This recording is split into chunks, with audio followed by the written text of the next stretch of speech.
সাথে যারা করেছে দুশ্মনী, করেছে বাড়াবাড়ি,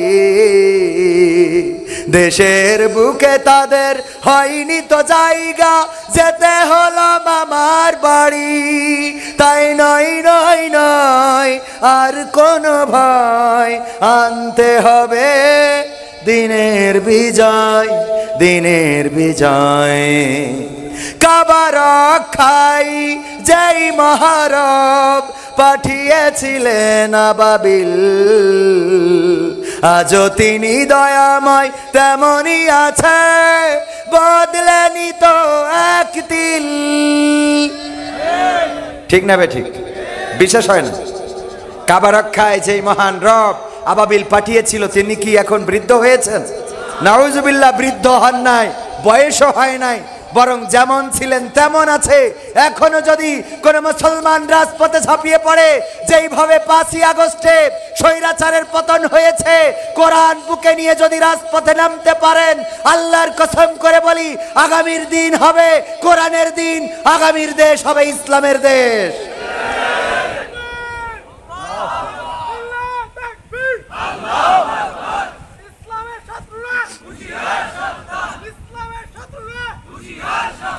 কাবা রক্ষায় যেই মহারব পাঠিয়েছিলেন আবাবিল, আজও তিনি দয়াময় তেমনই আছে, বদলেনি তো এক তিল।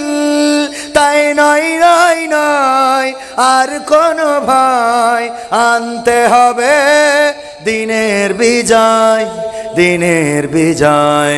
সাহস নিয়ে দাঁড়িয়েছ তাই মুক্ত হয়েছে জমিন, সাহস করে দাঁড়ালে আর একবার কায়েম হয়ে যাবে দিন। 1952-তে আমরা রাস্তায় নেমেছিলাম ভাষার জন্য, রক্ত দিয়ে প্রমাণ করেছিলাম এই বাংলাদেশের মাটিকে লাল করতে জানি, সবুজ ঘাসকে রক্তে রাঙাতে জানি, পিচ ঢালা কালো পথকে লাল করতে জানি, কিন্তু মায়ের ভাষার অধিকার ছেড়ে দিতে জানি না। 1971-এ আমরা রাজপথে নেমে প্রমাণ করেছিলাম, ওগো পাকিস্তানি হানাদারেরা, তোমরা দেখে নাও, আমরা লাখে লাখে শহীদ হতে জানি, কিন্তু বাংলাদেশের মানচিত্রের অধিকার ছেড়ে দিতে জানি না। আগস্টে আমরা রাস্তায় নেমেছিলাম, জুলাই থেকে আন্দোলন শুরু হয়েছিল, 35শে জুলাই আমরা বিজয় অর্জন করে দেখিয়ে দিয়েছিলাম আমরা নিরস্ত্র হতে পারি, তবে আমরা রক্ত দিতে কার্পণ্য বোধ করি না। আমরা রক্তের সাগর ঢালতে জানি, কিন্তু স্বৈরাচারের শাসন মেনে নিতে জানি না। একইভাবে যদি আগামীর দিনে কোরআন বুকে নিয়ে রাজপথে নামতে হয়, কোরআনের জন্য যদি রক্ত ঢালতে হয়, সেই রক্তের সাগরে যদি সাঁতার কাটতে হয়, সাঁতার কেটে কেটে একটি রক্তাক্ত বিপ্লবী কালেমার পতাকা বাংলার জমিনে উড়াতে রাজি কারা কারা? দুটি হাত দেখতে চায়।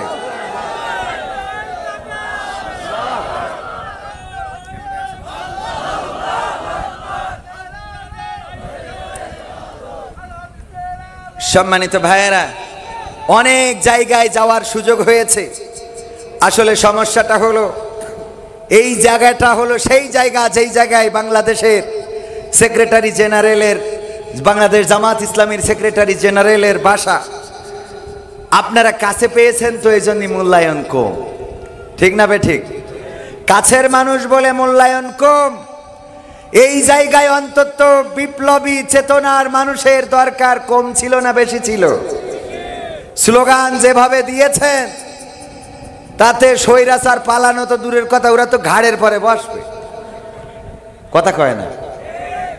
এই যদি হয় আওয়াজ, এই আওয়াজ দিয়ে ইসলাম কায়েম হবে না, এই আওয়াজ দিয়ে বাতিলের পরাজয় আনা যাবে না, বরং এমন আওয়াজ দিলে বাতিলেরা কাঁধে চেপে, আগে ছিল 15 বছর, এবার 30 বছর পার করবে। এই জন্যে অন্তত একটু ফোর্স করার দরকার আছে না নাই? এক সাপ পীরের কাছে গেছে যে একটু মুরিদ করি দেন, আমি আপনার মুরিদ হয়েই জান্নাতে যাইতে চাই।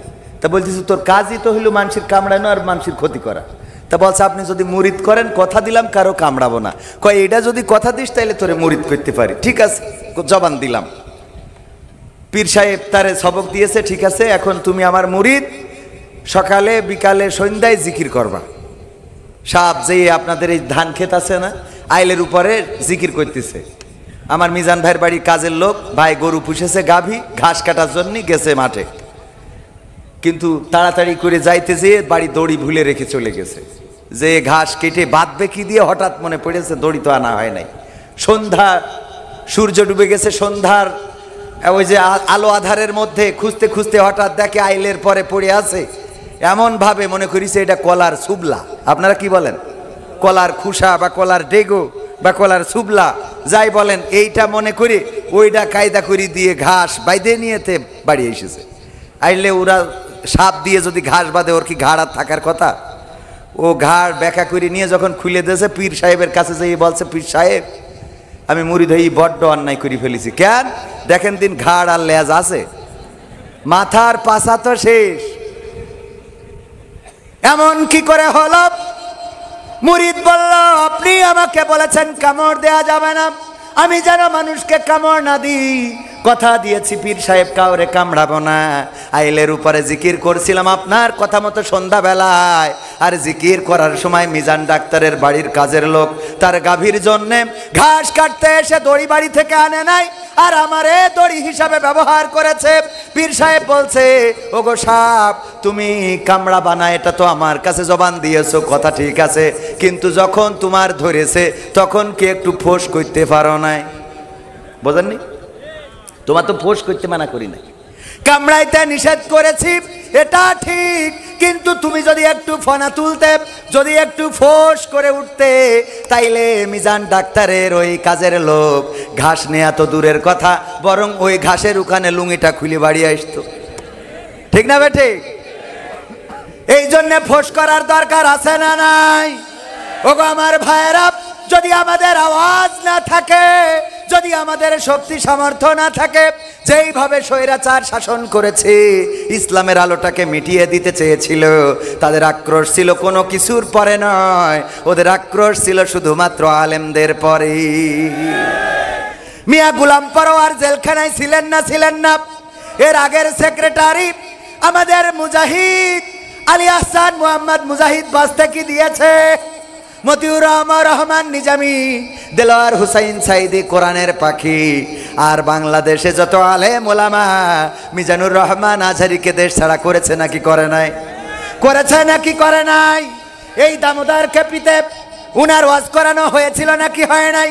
যেই মিজানুর রহমান আজহারি এই অঞ্চলে ওয়াজ করে গিয়েছেন, দীর্ঘদিন ধরে মালয়েশিয়াতে আছেন, আমার আমির হামজা ভাই কারারুদ্ধ রইলে করে রাখলেন 3টি বছর। কোরআনের পাখি আল্লামা দেলোয়ার হুসাইন সাইদিকে 13টি বছর কারারুদ্ধ করে রেখেই ক্ষান্ত হন নাই, বরং তাকে ক্লিনিক্যালি চিকিৎসা দিয়ে তাকে ইনজেকশন পুশ করে এই পৃথিবী থেকে শহীদ করে বিদায় করা হয়েছে নাকি হয় নাই? হয়েছে নাকি হয় নাই? এমনি ভাবে আলেম ওলামা, দাড়িওয়ালা, টুপিওয়ালা, তবে সব দাড়িওয়ালা না, কিছু দাড়িওয়ালা আছে শিরনিখোর, কিছু দাড়িওয়ালা আছে হাদিয়াখোর, ওদেরকে কিছু বলে, এরকম আছে না নাই?